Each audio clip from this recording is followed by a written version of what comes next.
و شراب و عرق، تمام انواع مشروبات که مصنوعی هستند ساخته شده هم هرگز از 101 درجه همین لذت های طبیعی را گرفتن نمیتونن، کیفی طبیعی را گرفتن نمیتونن. یکی از همون کیف های طبیعی برای روزدار آن است که وقتی که آواز اذان میشنود جانش میدمه، در حال در خراخری میزنه.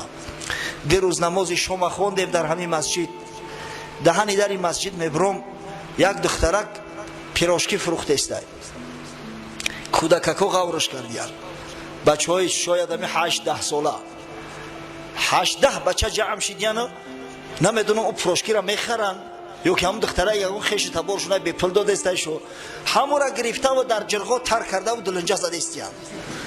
ای بچه خونه نداره گفتم آخه برای همون کمپیرای مادر تو براتون طعام درست کرده گیان، نه یکی این لذتی در کوچه خوردن بود دیگه ایده. روز تو بگره مردک روزه گرفته است گرسنه های انا که همون لجامی اسبی نفس سر داده است، دلنجه پراشکی خورده است، برای او را قسم به خدا از این لذتی بیشتر تصور کرده نمی شود. زیرا این لذتی طبیعی است.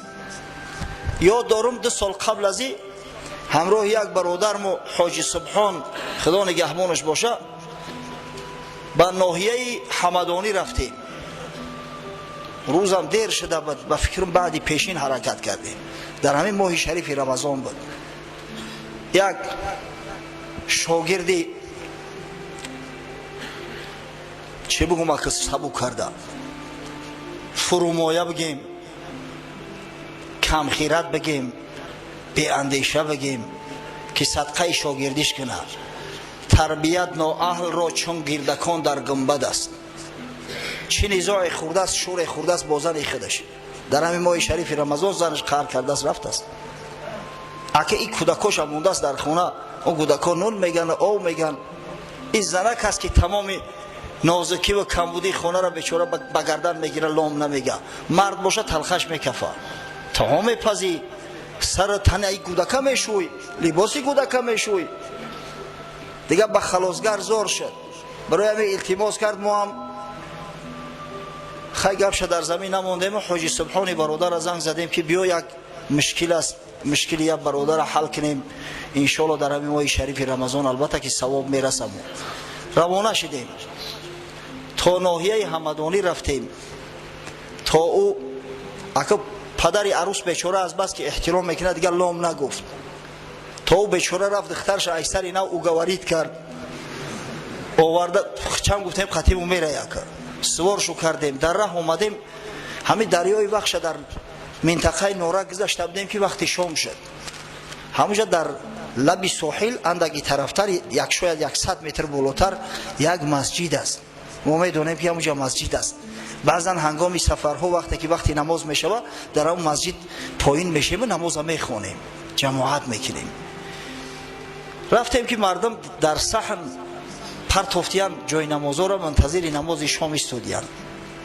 رفتیم نشستیم. عقب وقتی روزه شدن شد قریب اذان شد. البته سنت است که قبل از نماز شام خوندن شخصی روزه‌دار روزش بکشوید. ما حیران که هیچی نداریم روزه را به چی بکشویم. همونجا چند دانه خرمای سبز، قسم به خدا سبز بود، چینده شده ماندگی. ایام خرمای سبز یک تایی در دست مو دادن. خرما را دیدم در تشویش موندم که من نمیخدم، معدم خوب نیست، هضم کرده نمیتونم، ایرا خام و خلیج میخورم، ایرا چقدر هضم کرده باشم در شکم میخوری. وقتی که یک گاز گرفتم نمیدونم که شاید من گرسنه بودم، شاید همون خرما هم خیلی شیرین بود، والله تا حال را مزهش از دهنم نرفته است. من خیال کردم که شاید همین لذت من تنها چشیده باشم. او برادر را سوال میکنم حاجی را، میگه به خدا این خیلی خرمای شیرینه ای. اگه شاید او قدر شیرین نباشه، نه که ما گرسنه بودیم وقتی طعام خوریم بود. وقتی آدم گرسنه باشه همه یک پاره نان خشک از بر بریان در لذت میتوه. یک خرما چی که 3-4 خرما زدیم. اومدیم در درون ماشین گوشت قیله گرفته است و بیچاره او زنک برای کودکش شاید گرفته باشه. خیلی قیله را کشودن، یک تعارف میکردن، همه قدر گوشتی با لذتی هست دیگه. تا دوشنبه را همون گوشت خویده اومدیم. یعنی که این لذتی بسیار عالی و عظیمی هست. وقتی شخص به خاطر خدا روزه میگیره امتحان پروردگار را پشت سر میکنه و بعدا به امر و فرمان خدا روزه خودش میکشاید. اتیموا الصیام الی اللیل، خدای بزرگ در قرآن گفته است که روزه هاتون به شب اتمام ببخشید، روزه هاتون بکشوید. یعنی روزه تا وقتی همون غروب آفتاب است، هم قوت جسم تن هم راحت جان آمد. پس خدای بزرگ روزه ماه شریف رمضان به خود نسبت داد. در روایت دیگری که در صحیح مسلم آمده است،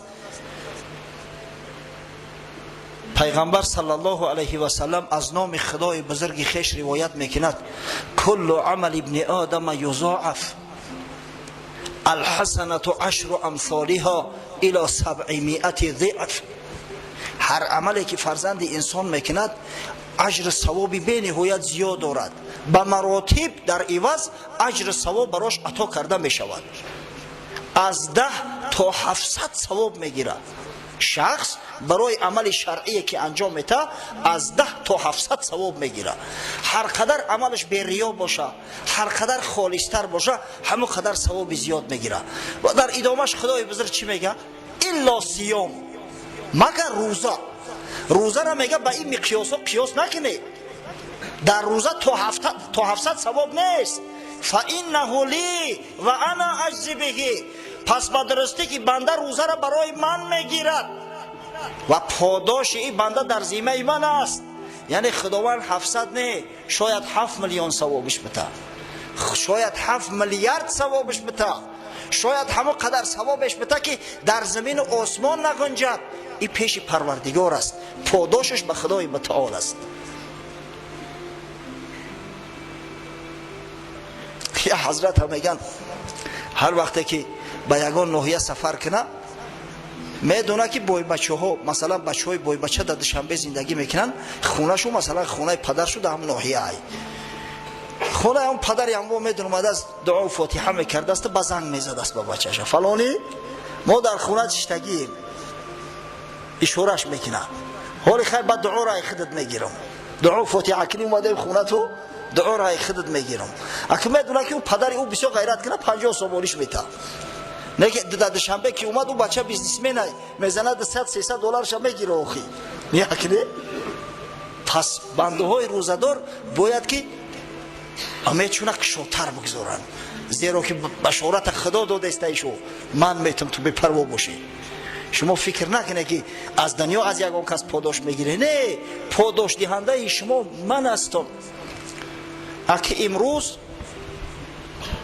در بازارهای ما مردم احتیاج بیشتر به همه مواد مصرف همه روزه دارن، به آرد دارن، به روغن دارن، به شکر دارن، به اشیایی که هر روزه استعمال می شود.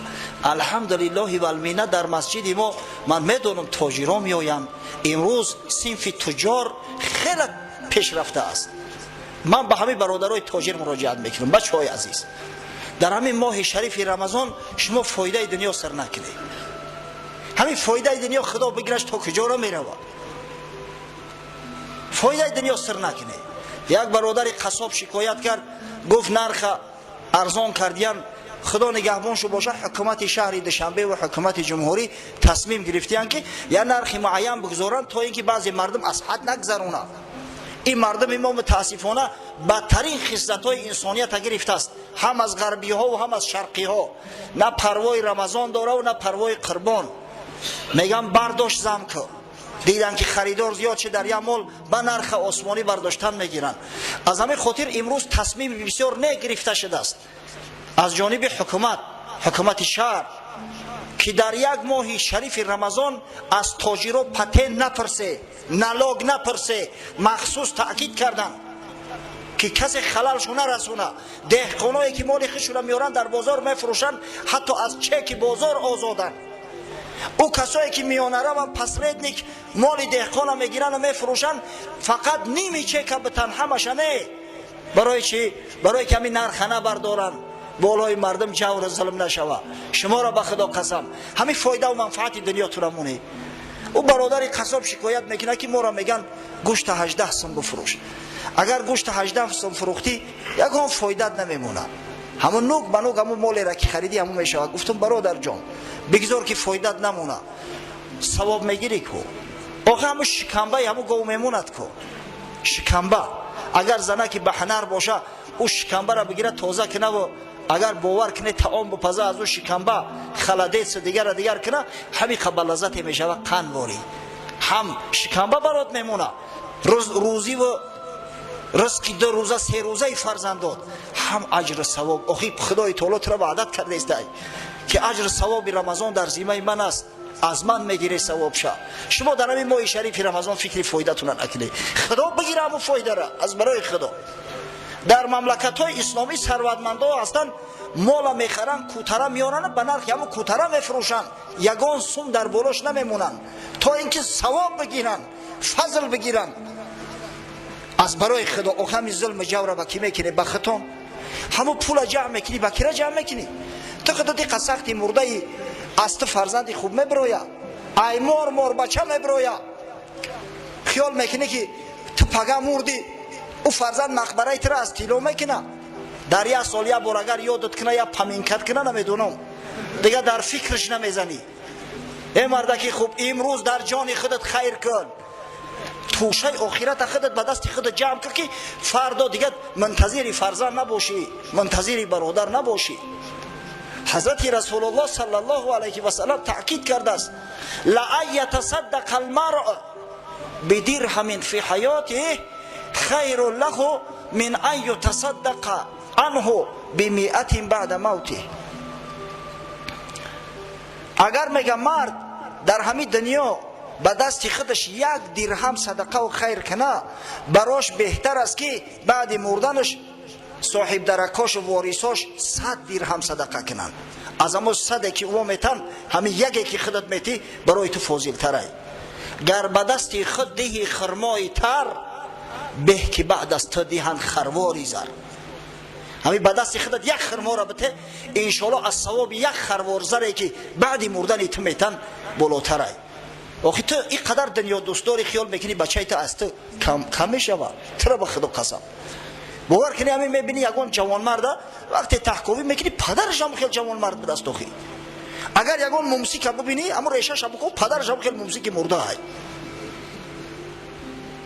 تو بجای پدر چی کردی خیر که همان بازجویی از پسرت برای همین جوان مرد باشه. آخه مال و ثروت برای خیر است مرده، زینت مرد در خیر احسان شد. کسی خیر میکنه کسی نیکی میکنه نامش به نیکی میمونه. شما میدونه که مردهای نیک برای نام چی جانای میکنن چی عذابای میکشن که نامونه به نیکی یاد بگیرن به نیکی یاد کنن. در همین محله مهرآباد کلینین یک حاجی است، حاجی مطلب میگن، با فکر که حج عمره رفت. حاجی مطلب مردم مهرآباد میشناسنش. خیلی مردکه این نه خشمای نه تبار مای نه رفیق دوره کودکی مای نه همسایه مای، یک برادر اسلامی ای. ببینه از بالای منبر نامش گرفته استم. برای چی؟ برای اونه که $100 هم داده است یا $200 نه، یک عملی نه کرد، یک جوان مردی کرده بود، همو در ذهن من شیشت است و در ذهن همو همسایه هم شیشتگی ای. سال 2000 ما یک مسجد جور کرده بودیم، مسجد خور در بین سکسیه ها. همین درآمد ماه شریف رمضان بود، گفتیم یک مال بخریم بکشیم خیر کنیم در راه خدا و بعد مسجد پریزنتاسیا کنیم،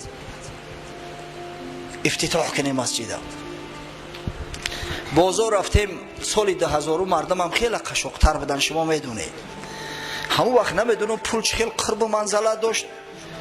62,000 جمع کردگیم، حتی نمیدونم که همون نامی پول چی بود. وقت روبل بود، سامانی بود، شاید سامانی باشه، دیگه سامانی نبوده که با فکرم. 62,000 جمع کردگیم، 62,000. خیستیم رفتیم بازار، یک قشقرچه را دیدیم بسیار معقول جوانک، گفتیم انشالله همین را میگیریم. همین مردم های بسخری را بس چیدیان، یک گوسپندشو بکشیم انشالله همین گوسپندی جوان باشه، از همون گوشتی بز و قدر فرقی نداره، همون نامش گوسپند های. وقتی نرخش میکنیم ای 80 کمش نکرده است یا بچه. این مرد